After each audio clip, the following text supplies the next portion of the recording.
كلما تتصدق وتنفق كلما يخلف الله عليك، وما هو خلف من عند الله خير وأبرك مما هو أصل من عندك أنت وليس خلفا، لأن الله عز وجل يقول ما عندكم ينفد وما عند الله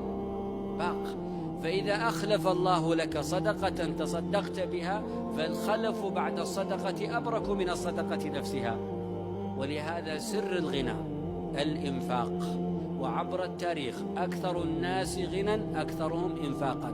وأكثرهم عطاء، والدنيا من دخلها لينفق في سبيل الله لو ملكها كلها لا تؤثر عليه ولا تضره، وأما من جمعها وحرص على جمعها وبخل بها فهذا تضره في الدنيا وتضره في الآخرة. قال تعالى فأما من أعطى، يعني أعطى المال، واتقى وصدق بالحسنى